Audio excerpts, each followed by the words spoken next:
Registration ചെയ്യാൻ 5 പൈസയുടെ ആവശ്യമില്ല. ഏതൊരു 18 വയസ്സായ സ്ത്രീക്കും രജിസ്റ്റർ ചെയ്തുകൊണ്ട് ഈ പ്ലാറ്റ്ഫോമിലേക്ക് കടന്നു വന്ന് ഇവിടെയുള്ള വർക്കുകളൊക്കെ അവർക്ക് നോക്കാം, പഠിക്കാം.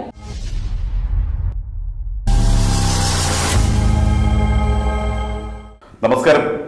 നമ്മുടെ യാത്രയിൽ ഇന്ന് പുതിയൊരു അതിഥിയെയാണ് നിങ്ങളെ പരിചയപ്പെടുന്നത്.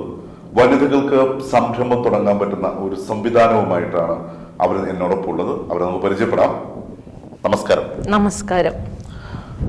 നമ്മളെ പ്രോഗ്രാമിനകത്ത് എപ്പോഴും പറയുന്നത് പേര് അവർ തന്നെ പറയാറ്, ഞാൻ ചോദിക്കാറില്ല. അപ്പൊ ഒന്ന് പരിചയപ്പെടാം നമുക്ക്. എൻ്റെ പേര് ജിൻസി സാജു. ഞാൻ എഡൂരാണ് എൻ്റെ വീട്. Already task Mantra private limited കമ്പനിയിലെ ഡിജിറ്റൽ പാർട്ണറായിട്ട് വർക്ക് ചെയ്യുന്നു. ഒപ്പം British academy English spoken English and IELTS coaching സെന്ററിന്റെ മാനേജ്മെന്റും.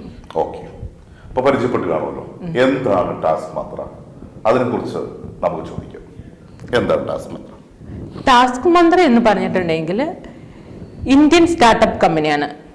ഇന്ത്യൻ കമ്പനീസ് ആക്ട് പ്രകാരം 2021 രജിസ്റ്റർ ചെയ്തുകൊണ്ട് 2022 ഡിജിറ്റൽ വിമൻ എംപവർമെന്റ് പ്ലാറ്റ്ഫോമായി സ്ത്രീകൾക്ക് ജോലി കൊടുക്കുന്ന ജോബ് ഓറിയന്റഡ് ടെക്നോളജി പ്ലാറ്റ്ഫോമായിട്ട് പബ്ലിക്കിലേക്ക് വന്നിരിക്കുന്ന ഒരു പ്രൈവറ്റ് ലിമിറ്റഡ് കമ്പനിയാണ് ടാസ്ക് മന്ത്ര. ഈ ടാസ്ക് മന്ത്ര എന്ന സംഭവം ഇപ്പോൾ കേരളത്തിലേക്ക് ഇപ്പൊ ഇംപ്ലിമെന്റ് ആയിട്ട് ഏകദേശം ഒരു വർഷമാകാൻ പോകുന്നല്ലേ? അപ്പോൾ അതിനകത്തേക്ക് ഏതൊക്കെ രീതിയിലാണ് ഇതിനകത്ത് ജോലികൾ എന്തൊക്കെയാണ് അതിനകത്തുള്ളത് എന്ന് ചെറിയൊരു സൂചന നമുക്ക് ആദ്യം കൊടുത്തുകൊണ്ട് ബാക്കി കാര്യം ചോദിക്കും. നമ്മുടെ ടാസ്ക് മന്ത്രയിലേക്ക് ഒരു സ്ത്രീ രജിസ്റ്റർ ചെയ്ത് കടന്നു വന്നിട്ടുണ്ടെങ്കിൽ അവർക്ക് അവരുടെ കഴിവുകളെ ഉപയോഗപ്പെടുത്തിക്കൊണ്ടുള്ള വർക്കുകളുണ്ട്. ടെക്നോളജി പരമായ വർക്കുകളുണ്ട്. AI technology ടൂൾസുകൾ ഉപയോഗിച്ചുകൊണ്ടുള്ള വർക്കുകളുണ്ട്.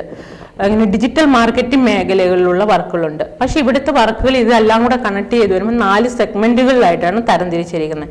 ഈ 4 സെഗ്മെന്റുകളിൽ 3000-ലധികം വർക്കുകൾ ഇപ്പോൾ ഓൾറെഡി പ്രൊവൈഡ് ആയിക്കൊണ്ടിരിക്കുന്നുണ്ട്. ഇതിന് ടാസ്ക് മന്ത്രയിൽ ജോയിൻ ചെയ്യാൻ എങ്ങനെ വേണം? അത് എങ്ങനെയാണ് എന്നൊന്ന് പറഞ്ഞു കൊടുക്കാവോ? യെസ്, ടാസ്ക് മന്ത്ര ജോയിൻ ചെയ്യണമെങ്കിൽ 18 വയസ്സായ സ്ത്രീ ആയിരിക്കണം. വിദ്യാഭ്യാസ യോഗ്യത മാനദണ്ഡങ്ങളൊന്നുമില്ല. പക്ഷേങ്കിൽ അവർക്കൊരു ഇൻവൈറ്റ് ലിങ്ക് മുഖാന്തരം മാത്രമേ ഇതിലേക്ക് രജിസ്റ്റർ ചെയ്യാൻ പറ്റത്തുള്ളൂ. ഇൻവൈറ്റ് ലിങ്ക് ഉപയോഗിച്ച് രജിസ്റ്റർ ചെയ്യുന്നത് എന്തുകൊണ്ടാണെന്ന് ചോദിച്ചിട്ടുണ്ടെങ്കിൽ, ടാസ്ക് മന്ത്രയിൽ ഞാൻ വന്നു, ഞാൻ ഇവിടെ ഇരിക്കുന്ന വർക്കുകളൊക്കെ പഠിച്ചെടുത്തു, ഞാൻ വർക്ക് ചെയ്തു, ഞാൻ സാറ്റിസ്ഫൈഡ് ആണ്. അപ്പോൾ ഞാൻ എൻ്റെ എന്തായാലും ബ്രദേഴ്സ് ഉണ്ടെങ്കിൽ, അവർക്ക് ഭാര്യമാരുണ്ടെങ്കിൽ അവരുടെ അടുക്ക പറഞ്ഞു കൊടുക്കും. എൻ്റെ തൊട്ട അയൽവക്കത്ത് സ്ത്രീകളൊക്കെ വെറുതെ ഇരിക്കുകയാണെങ്കിൽ ഞാൻ അവരുടെ അടുക്ക പറഞ്ഞു കൊടുക്കും. അവരെ പഠിപ്പിച്ചു കൊടുക്കേണ്ട കടമ ആരാണ്? എൻ്റെയാണ്. അപ്പൊ ഞാൻ എന്ത് ചെയ്യണം? അവർക്ക് ഇത് ഞാൻ പഠിച്ചെടുത്ത് ഞാൻ വർക്ക് ചെയ്ത് എനിക്ക് ആദ്യത്തെ മാസം സാലറി കിട്ടി, ഞാൻ അതിൽ സാറ്റിസ്ഫൈഡ് ആണെങ്കിൽ ഞാൻ എന്തായാലും പറയുമല്ലോ. അപ്പം കമ്പനി നമുക്ക് തന്നിരിക്കുന്നത് പഠിപ്പിച്ചു കൊടുക്കാൻ വേണ്ടിയിട്ട് ഒരു ഇൻവൈറ്റ് ലിങ്ക് തന്നിട്ടുണ്ട്. അപ്പോൾ ആ ഇൻവൈറ്റ് ലിങ്ക് ഉപയോഗിച്ച് മാത്രമേ നമുക്ക് ഒരാൾക്ക് ഇതിൽ രജിസ്റ്റർ ചെയ്ത് കടന്നു വരാൻ പറ്റത്തുള്ളൂ. ഏകദേശം 1 വർഷത്തിലധികമായി കേരളത്തിലെ വനിതകൾക്ക് ലഭ്യമായ ഒരു സുവർണാവസരം. നമുക്ക് അതിനെ കുറിച്ചാണല്ലോ കൂടുതൽ സംസാരിക്കുന്നത്. അപ്പോൾ ഈ ടാക്സ് മന്ത്രിയിൽ ജോയിൻ ചെയ്യാൻ എന്തെങ്കിലും രജിസ്ട്രേഷൻ ആയിട്ട് സാമ്പത്തികമായിട്ടുള്ള എന്തെങ്കിലും ആവശ്യകത ആദ്യമുണ്ടോ? ഇല്ല. ടാസ്ക് മന്ത്രിയെ രജിസ്ട്രേഷൻ ചെയ്യാൻ 5 പൈസയുടെ ആവശ്യമില്ല. ഏതൊരു 18 വയസ്സായ സ്ത്രീക്കും രജിസ്റ്റർ ചെയ്തുകൊണ്ട് ഈ പ്ലാറ്റ്ഫോമിലേക്ക് കടന്നു വന്ന് ഇവിടെയുള്ള വർക്കുകളൊക്കെ അവർക്ക് നോക്കാം, പഠിക്കാം. പിന്നെ അവരെ വീട്ടിൽ കുട്ടികളൊക്കെ ഉണ്ടെങ്കിൽ ആ കുട്ടികൾക്ക് ആ പ്ലാറ്റ്ഫോം എടുത്തുകൊണ്ട് പഠിക്കും. ഒരു 4 വയസ്സായ കുഞ്ഞുങ്ങൾക്ക് മുതൽ പഠിക്കാനുള്ള എല്ലാ കാര്യങ്ങളും ടാസ്ക് മന്ത്രയിൽ ലേൺ ആൻഡ് ഡൈനാമിക് ടാസ്ക് പോലെയുള്ള വർക്കുകളുണ്ട്. അപ്പം ആ വർക്ക് ചെയ്യുമ്പം അവർക്ക് എന്ത് ചെയ്യുന്നു? കൂടുതൽ നോളജ് ആണ്. അപ്പോൾ ഇന്നത്തെ കാലം മൊബൈൽ ഫോണിൽ കുട്ടികൾ അഡിക്റ്റ് ആണ്.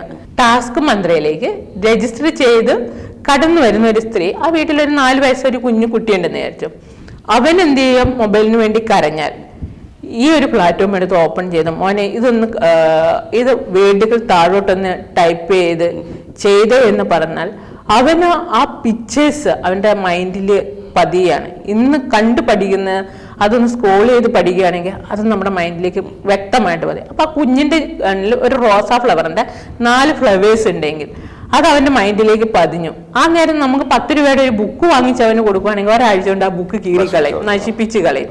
പക്ഷേ എങ്കിൽ രജിസ്റ്റർ ചെയ്യുന്ന ഒരു സ്ത്രീയെ സംബന്ധിച്ച് ആ കുഞ്ഞുങ്ങൾക്ക് പഠിക്കാനുള്ള ഒരു ലേണിംഗ് ഓപ്പർച്യൂണിറ്റി കൊടുക്കുന്നുണ്ട്. ഇനി ഇതിലേക്ക് രജിസ്റ്റർ ചെയ്യുമ്പോൾ സാമ്പത്തികമായിട്ട് എന്തെങ്കിലും അവർക്ക് മുടക്കുണ്ടോ എന്ന് ചോദിച്ചാൽ ഇനി ഈ സ്ത്രീക്ക് ഒരു വർക്കിംഗ് വിമൺ ആയിട്ട് വരണമെങ്കിൽ ടാസ്ക് മന്ത്രി ഇവിടെ വിദ്യാഭ്യാസ മാനദണ്ഡങ്ങൾ ഒന്നും വെക്കുന്നില്ല. അവർക്ക് ഇതിലേക്ക് കടന്നു വരാൻ ടാസ്ക് മന്ത്രിക്ക് അറിയണമല്ലോ. ഇവർക്ക് അത്യാവശ്യം നോളജ് ഉണ്ട്, പറഞ്ഞു കൊടുത്താൽ മനസ്സിലാകുന്ന വ്യക്തിയാണ്. ഇവിടെ വന്നാൽ കാര്യങ്ങളൊക്കെ കൃത്യമായിട്ട് മനസ്സിലാക്കാൻ പറ്റും. ഇതൊരു ഇന്റർനാഷണൽ പ്രൊജക്റ്റ് ആയതുകൊണ്ട് തന്നെ ഇവിടെ ഇംപ്ലിമെന്റ് ചെയ്തിരിക്കുന്ന എല്ലാം ഇംഗ്ലീഷിലാണ്. അപ്പൊ അത്യാവശ്യം ഇംഗ്ലീഷ് എഴുതാനും വായിക്കാനും മനസ്സിലാക്കാനും കപ്പാസിറ്റി ഉണ്ടാവണം. അപ്പൊ അത് ടാസ്ക് മന്ത്രിക്ക് മനസ്സിലാകാൻ വേണ്ടി ടാസ്ക് മന്ത്രി എന്ത് ചെയ്യുന്നുണ്ട്, ഒരു IQ ടെസ്റ്റ് പ്രൊവൈഡ് ചെയ്യുന്നുണ്ട്. ഇന്റർനെറ്റ് ആർബിറ്റിന്റെ സപ്പോർട്ടോട് കൂടിയിട്ടാണ് IQ ടെസ്റ്റ് ഇവിടെ ഉള്ളത്. അപ്പൊ ആ IQ ടെസ്റ്റിന് 1000 രൂപയാണ് ടെസ്റ്റ് പേയ്മെന്റ്. അത് കഴിഞ്ഞ് അത് 1 ടൈം പേയ്മെന്റ് ആണ്. എത്ര തവണ വേണേലും നമുക്ക് ടെസ്റ്റ് എഴുതാം. ഒറ്റ തവണയുള്ള പേയ്മെന്റ്. ഫെയിൽ ആയിട്ടുണ്ടെങ്കിൽ നമുക്ക് എത്ര തവണ വേണേലും അത് ഉപയോഗിച്ച് ചെയ്യാം. നിങ്ങളുടെ ഉന്നമനത്തിനായുള്ള ടാസ്ക് നൽകുന്ന ടാസ്ക് മന്ത്ര സാമ്പത്തിക സുരക്ഷിതത്വം നൽകുന്നു എന്നാണ് ജിൻസി മാഡം നമ്മളോട് പറഞ്ഞിരിക്കുന്നത്. അദ്ദേഹം ഏകദേശം 1 വർഷത്തോളം ഇതിന് പിറകെ നിതാന്ത ജാഗ്രതയോടൊപ്പമുണ്ട്. അപ്പോൾ ടാക്സ് മന്ത്രിയിൽ ജോയിൻ ചെയ്യണമെങ്കിൽ വിളിക്കേണ്ടത് ജിൻസി മാഡത്തിനാണ്. അപ്പോൾ ആദ്യം തന്നെ നമുക്ക് മാഡത്തിന് ഫോൺ നമ്പർ അടക്കം ചോദിച്ചുകൊണ്ട് നമുക്ക് ഇതിനകത്തേക്ക് കൂടുതൽ കടന്നില്ല. അപ്പൊ നിങ്ങൾക്ക് ടാസ്ക് മന്ത്രിയുമായി കണക്ട് ചെയ്തുകൊണ്ട് എന്ത് സംശയമുണ്ടെങ്കിലും എന്നെ വിളിക്കാം. എന്നെ വിളിക്കേണ്ട നമ്പർ 89 21 10 31 91. ഈ നമ്പറിലേക്ക് വിളിച്ചാൽ ഇവിടെ നമ്മുടെ സ്റ്റാഫ് ഫുൾ ടൈം അവൈലബിൾ ആണ്. നിങ്ങൾക്ക് വേണ്ടുന്ന എന്ത് ഡൗട്ട്സും ക്ലിയർ ചെയ്തു തരാൻ ഞങ്ങൾ നിങ്ങളുടെ ഒപ്പം ഉണ്ട്. ടാസ്ക് മന്ത്ര വനിതകളുടെ കഴിവുകൾക്കുള്ള ഒരു പ്രോത്സാഹനം കൂടി നൽകുന്നുണ്ടല്ലേ? അവർക്ക് കഴിവുകൾ വരുമാനമാക്കി മാറ്റാനുള്ള ഒരു വേദിയാണ് അല്ലെ? അതിനെ കുറിച്ചൊന്ന് സൂചിപ്പിക്കാം. ഒന്ന്, ടാസ്ക് മന്ത്രയിലേക്ക് രജിസ്റ്റർ ചെയ്ത് കടന്നു വരുന്ന ഒരു സ്ത്രീയെ സംബന്ധിച്ച് അവരെ നോളജിൽ എംപവർ ചെയ്യിപ്പിക്കാൻ വേണ്ടി ടാസ്ക് മന്ത്ര ഒരു 5 ക്വസ്റ്റ്യൻസ് ഡെയിലി കിസ് എന്ന രീതിയിൽ അവർക്ക് നൽകുന്നുണ്ട്. അങ്ങനെ ഡെയിലി കിസ് എന്ന രീതിയിൽ അവർക്ക് നൽകുന്നതിലൂടെ അവർക്ക് നോളജിൽ അപ്പാകാൻ പറ്റും. ഒരു സ്ത്രീയെ സംബന്ധിച്ച് നമ്മളെ 10ാം ക്ലാസ് കഴിഞ്ഞാൽ അല്ലെങ്കിൽ ഡിഗ്രി വിദ്യാഭ്യാസം കഴിഞ്ഞ് കഴിഞ്ഞാൽ നമ്മളൊരു ഹൗസ് ഓറിയന്റഡ് ആയി കഴിഞ്ഞ് ഇതെല്ലാം നമ്മൾ മാറി കുട്ടികളെല്ലാം വളർന്നു വരുമ്പോൾ നമ്മൾ ഓൾറെഡി ഒന്നെങ്കിൽ സീരിയൽ അല്ലെ സോഷ്യൽ മീഡിയയിലൊക്കെ ഇരുന്ന് സമയം കളയും. പക്ഷേ എങ്കിൽ ആ കളയുന്ന സമയം മാത്രം മതി നമ്മൾ ഈ ടാസ്ക് മന്ത്രയിൽ ഇരുന്നാൽ നമുക്കൊരു ഏണിങ്സ് ആണ്. നമ്മളെ സംബന്ധിച്ച് ഒരു കുഞ്ഞ് ഏണിങ്സ് എന്ന ലെവലിൽ, ഒരു പോക്കറ്റ് മണി എന്ന ലെവലിൽ മാത്രമാണ് ടാസ്ക് മന്ത്രം നമുക്ക് തരുന്ന. വലിയ ഹറിബറി ഒന്നും കാണിക്കുന്നില്ല. കാരണം ഒരു 10,000-ൽ താഴെ നമുക്ക് ഏൺ ചെയ്യാമെന്നതാണ്. ഒരു വർക്ക് ചെയ്തുകൊണ്ട് ഒരു വർക്കിംഗ് വിമൺ ആയിട്ട് കടന്നു വരുന്നവർക്ക്. കാരണം മറ്റുള്ള കമ്പനികളിലൊക്കെ ഞാൻ വർക്ക് ചെയ്ത ഒരു അനുഭവം വെച്ച് പറയുകയാണെങ്കിൽ എനിക്ക് പല നെറ്റ്വർക്ക് കമ്പനികളുണ്ട്. അതിലൊക്കെ ഒരുപാട് ടെൻഷൻസ് ഉണ്ടായിരുന്നു. അതേപോലെ തന്നെ സ്ട്രെസ്സുകൾ ഉണ്ടായിരുന്നു. ഇതെല്ലാം എനിക്ക് ഇവിടെ അനുഭവപ്പെടുന്നില്ല. ഇവിടെ ഞാൻ ബാങ്ക് മേഖലയിലായിരുന്നു. അപ്പം ബാങ്കിന് മന്ത് എൻഡിൽ ടാർഗറ്റ് അച്ചീവ് ചെയ്യണമായിരുന്നു. ടീമിനെ കൊണ്ട് ടാർഗറ്റ് അച്ചീവ് ചെയ്യിപ്പിക്കണമായിരുന്നു. ഇതെല്ലാം എന്നെ സംബന്ധിച്ച് വലിയൊരു തലവേദനയായിരുന്നു. ടാർഗറ്റ് അച്ചീവ് ചെയ്തില്ലല്ലോ, നമ്മൾ വിചാരിക്കുന്ന അത്ര ഇൻകം നമുക്ക് ലഭ്യമല്ല. പക്ഷെ ടാസ്ക് മന്ത്രിയിൽ ഇവിടെ ആരും വന്നിട്ട് നമ്മളോട് വർക്ക് ചെയ്തോന്ന് ചോദിക്കുന്നില്ല, നിങ്ങൾ ടാർഗറ്റ് അച്ചീവ് ചെയ്യണമെന്ന് പറയുന്നില്ല, ഒന്നുമില്ല. 24 മണിക്കൂർ നമുക്ക് ഈ പ്ലാറ്റ്ഫോം ഓപ്പൺ ആണ്. ഈ ഓപ്പൺ ആയിരിക്കുന്ന ഈ പ്ലാറ്റ്ഫോമിൽ എനിക്ക് എപ്പോൾ വേണമെങ്കിലും എനിക്ക് ഇതിൻ്റെ ഉള്ളിൽ കയറാം. ഇനി ഓരോ ഉറക്കം കഴിഞ്ഞ് എൻ്റെ ഉറക്കം പോയോ എനിക്ക് കയറിയിരുന്ന് വർക്ക് ചെയ്യാം. പിന്നെ എൻ്റെ കഴിവുകൾ ഉപയോഗപ്പെടുത്തിക്കൊണ്ടാണെങ്കിൽ എനിക്ക് മാർക്കറ്റ് സ്കില്ലുണ്ടെങ്കിൽ എനിക്കിത് മാർക്കറ്റിംഗ് ചെയ്യാം. ഇനി അതല്ല, എനിക്ക് നല്ല വോയിസുകളുടെ മേഖലയിലാണെങ്കിൽ എനിക്ക് ശബ്ദം നൽകിക്കൊണ്ട് എനിക്ക് എന്ത് ചെയ്യാം, പരസ്യ മേഖലയ്ക്കും യൂട്യൂബ് മേഖലയ്ക്ക് ചലച്ചിത്ര മേഖലയ്ക്കൊക്കെ എനിക്ക് എന്ത് ചെയ്യാം, എൻ്റെ നല്ല ശബ്ദങ്ങളെ എടുക്കാം. ഇനി അടുത്തതെന്ന് പറഞ്ഞിട്ടുണ്ടെങ്കിൽ എനിക്ക് നല്ല ഡിസൈൻ, ഞാൻ ഓൾറെഡി ഫാഷൻ ഡിസൈനറാണ്. അപ്പം എന്നെ സംബന്ധിച്ചും എനിക്ക് ഇവിടെ ഒരു പ്രൊജക്റ്റ് ചെയ്യാൻ പറ്റും. അതായത് എൻ്റെ ഡിസൈൻ മേഖലയും എനിക്ക് ഇതിൽ ഉപയോഗപ്പെടുത്താം. ഇനി ഇതിൻ്റെ ഉള്ളിൽ ഫ്യൂച്ചറിൽ ഒരു ഇ-കൊമേഴ്സ് വെബ്സൈറ്റും വരുന്നുണ്ട്. അതിൽ നമ്മുടെ സ്ത്രീകൾക്ക് വീട്ടിലിരുന്നു കൊണ്ട് തന്നെ അവരുടെ പ്രൊഡക്റ്റുകളെ വിൽപ്പന ചെയ്യാനുള്ള ഒരു ഓപ്പർച്യൂണിറ്റിയും വരുന്നുണ്ട്. അത് ഫ്യൂച്ചർ പ്രൊജക്റ്റുകളൊക്കെയാണ്. ഇത് ഡോളറായിട്ടാണ് ഇറങ്ങുന്നത്. ഫണ്ട് ഡോളറായിട്ട് വരുന്നത് എവിടെ നിന്നാന്ന് ചോദിച്ചിട്ടുണ്ടെങ്കിൽ നമുക്ക് US ബേസ്ഡ് കമ്പനികളുടെ വർക്കുകൾ കിട്ടുമ്പോഴാണ് നമുക്ക് കമ്പനിയിലേക്ക് ഡോളറായിട്ട് വന്ന് അത് നമുക്ക് ക്യാഷ് ആയിട്ട് കൺവേർട്ട് ചെയ്യും. നമ്മളിതിനെ സംബന്ധിച്ച് പറയാം, നമ്മുടെ ഗവൺമെന്റ് ഏറ്റവും കൂടുതൽ അംഗീകരിക്കുന്നത് ഏത് മേഖലയാണ്? വിദേശ പണം നമ്മുടെ നാട്ടിലേക്ക് കൊണ്ടുവരുന്നത്. അപ്പൊ ടാസ്ക് മന്ത്ര എന്ന പ്രൈവറ്റ് ലിമിറ്റഡ് കമ്പനി നമ്മുടെ ഇന്ത്യയിൽ നിന്ന് സ്റ്റാർട്ട് ചെയ്ത ഒരു ജോബ് ഓറിയന്റഡ് ടെക്നോളജി കമ്പനിയാണ്. ആ കമ്പനി വിദേശത്ത് നിന്ന് പണം നമ്മുടെ ഇന്ത്യയിലേക്ക് കൊണ്ടുവന്നാലോ എന്തായാലും നമ്മുടെ കേന്ദ്ര സർക്കാർ നമ്മളെ ഏറ്റവും കൂടുതൽ അംഗീകരിക്കും. ഇതാണ് ഇവിടെ ടാസ്ക് മന്ത്ര ചെയ്യുന്നത്. എല്ലാ പ്ലാറ്റ്ഫോമും ഇന്ത്യയിൽ നിന്ന് കോടികൾ കൊണ്ടുപോവുകയാണ്. ടാസ്ക് മന്ത്ര എന്ത് ചെയ്യുന്നു? വിദേശത്ത് നിന്ന് ഇന്ത്യയിലേക്ക് കൊണ്ടുവരുന്നു എന്നതാണ്. ഇതിനകത്ത് നമുക്ക് ഇത്ര രൂപ വന്നു വിചാരിക്കും, അതിനെ നമുക്ക് വാലറ്റിലേക്ക് മാറ്റിയെടുക്കാൻ അതിനുള്ള സംവിധാനങ്ങളൊക്കെ നമുക്ക് വാലറ്റുമായിട്ട് നമ്മൾ ഡയറക്റ്റ് ബാങ്ക് അക്കൗണ്ട് കൊടുത്തു കഴിഞ്ഞാൽ കമ്പനി തന്നെയാണ് നമുക്ക് കൃത്യമായിട്ട് പേ ഔട്ട്, ഒരു സാലറി തരുന്ന പോലെ നമുക്ക് കൃത്യമായ പേ ഔട്ട് ഉണ്ടായിരിക്കും. മന്ത്ലി പേ ഔട്ട് ഉണ്ട്, വീക്ക്ലി പേ ഔട്ട് ഉണ്ട്. മന്ത്ലി പേ ഔട്ട് എന്ന് പറഞ്ഞാൽ നമ്മുടെ വർക്കിംഗ് ഇൻകത്തെ കണക്ട് ചെയ്തിട്ടാണ്. അതായത് വർക്ക് ഫോഴ്സ് എന്നാണ് അതിൻ്റെ ഉള്ളിൽ പറയുന്നത്. ഇവിടെ ഇരുന്ന് വർക്ക് ചെയ്ത് വരുമാനം ഉണ്ടാക്കുന്നു, അവരെയാണ് വർക്ക് ഫോഴ്സ് എന്ന് പറഞ്ഞത്. പിന്നെ രണ്ടാമത്തെ വിഭാഗം ഇൻറ്റിഗ്രേറ്റർ അഥവാ ടാസ്ക് ടീച്ചർ. അതായത് ഞാൻ ഒരു ഇൻറ്റിഗ്രേറ്റർ അല്ലെങ്കിൽ ഒരു ടാസ്ക് ടീച്ചറാണ്. കാരണം ഇവിടെയുള്ള നിലവിലുള്ള കമ്പനി തരുന്ന കമ്പനിയുടെ ട്രെയിനിങ്ങിൽ കയറി കൃത്യമായി ആ ക്ലാസ്സുകളൊക്കെ പഠിച്ചെടുത്ത് ഇവിടെ വരുന്ന ടീമുകളെ കൃത്യമായി പഠിപ്പിച്ചു കൊടുത്തുകൊണ്ട് ടാസ്ക് മന്ത്ര അവരിലേക്ക് എത്തിച്ച് അതിലൂടെ തന്നെ ഞാൻ വരുമാനം നേടുന്നു എന്നതാണ്. അതിനാണ് ടാസ്ക്. അവർക്ക് 11 type of incomes task Mantra provide ചെയ്യുന്നുണ്ട്. അത് നമുക്ക് വീക്കിലി കിട്ടുന്നതുണ്ട്, മന്ത്ലി കിട്ടുന്നതുമുണ്ട്. ഫാഷൻ ഡിസൈനർ ആണെന്ന് പറഞ്ഞു. അതിനപ്പുറം നമ്മൾ ആദ്യമായി പറയുന്ന സമയത്ത് ഒരു ബ്രിട്ടീഷ് അക്കാദമിയെ കുറിച്ചും ഇതിനകത്ത് സൂചന ഉണ്ടായിരുന്നു അല്ലെ?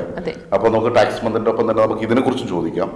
എന്തൊക്കെയാണ് ഇവിടുത്തെ കോഴ്സുകൾ, എങ്ങനെയാണ്, എന്തൊക്കെയാണ് അതിന്റെ മാനേജ്മെന്റ് ഭാഗത്ത് നിന്ന് ചെയ്യുന്നത് എന്നൊക്കെ പറയാം. ഓക്കെ, മാനേജ്മെന്റ് ഭാഗത്തു നിന്ന് ഞാൻ പ്രൊമോഷൻ വർക്കാണ് ചെയ്യുന്നത്. എൻ്റെ ഹസ്ബൻഡാണ് ഇതിന്റെ കംപ്ലീറ്റ് ഉത്തരവാദിത്തങ്ങളും കൈകാര്യം ചെയ്യുന്നത്.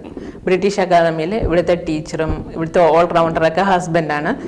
ഞാൻ ഓൾറെഡി ഹസ്ബൻഡിനെ സപ്പോർട്ട് ചെയ്തുകൊണ്ട് എപ്പോഴും ഒരു പുരുഷന്റെ ബാക്കിൽ ഒരു സ്ത്രീ ഉണ്ടാവുമല്ലോ, അവരുടെ വിജയത്തിന് ഒരു സ്ത്രീ ഉണ്ട്. അപ്പം പുള്ളിയെ ഒന്ന് സപ്പോർട്ട് ചെയ്തുകൊണ്ട് ഇവിടെ വന്നിരുന്ന് ഇവിടുത്തെ കാര്യങ്ങളൊക്കെ ഒന്ന് കൈകാര്യം ചെയ്യുന്നു എന്നതാണ്. സാജു സെബാസ്റ്റ്യൻ. ഇവിടെ IELTS, OET, സ്പോക്കൺ ഇംഗ്ലീഷ്, ഇപ്പൊ ഉടനെ തന്നെ ജർമ്മനും വരുന്നുണ്ട്. ജിൻസി മാഡം എഡൂരിലാണ് എന്ന് പറഞ്ഞു, ഇരട്ടിക്കടുത്ത് അല്ലെങ്കിൽ എഡൂർ. അപ്പോൾ കുടുംബത്തെ കുറിച്ച് നമ്മൾ ചോദിച്ചില്ല, ഹസ്ബൻഡിന്റെ ജോലിയെ കുറിച്ച് പറഞ്ഞു. ഇനി മക്കളെ കുറിച്ചും മോളെ കുറിച്ചും ഒക്കെ ഒന്ന് പറയാം.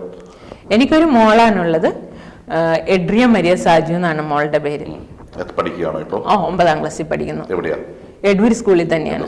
ഞാൻ പരിചയപ്പെട്ട ജിൻസി മുൻപേ പല പല മാർക്കറ്റിംഗ് പ്രോഗ്രാം പ്രൊജക്ടുകളിലൊക്കെ നമ്മൾ പരിചയമുണ്ട്. അങ്ങനെയാണ് ഞാൻ ടാക്സ് മന്ത്രിയെ കുറിച്ച് അറിയാം. അതിനേക്കാൾ വെച്ചാൽ അവര് നല്ലൊരു എഴുത്തുകാരിയാണ്. ആ ഒരു എഴുത്തനുഭവം കൂടി ചോദിക്കാൻ ഞാൻ ഇഷ്ടപ്പെടുന്നു.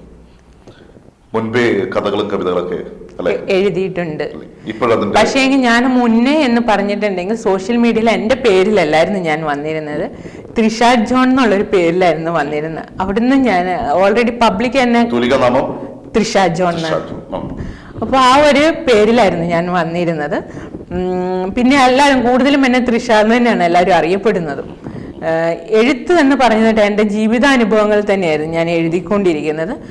പക്ഷെ പബ്ലിക്കിനെ നോക്കുമ്പം അതൊരു പബ്ലിക്കിൽ പലരുടെയും ജീവിതാനുഭവങ്ങളാണ്. പക്ഷെ ഞാൻ യഥാർത്ഥത്തിൽ എൻ്റെ ജീവിതാനുഭവങ്ങളായിരുന്നു എഴുതി. ഒരു പെണ്ണിനെ സംബന്ധിച്ച് അവൾ സമൂഹത്തിൽ അനുഭവിക്കുന്ന പ്രശ്നങ്ങൾ.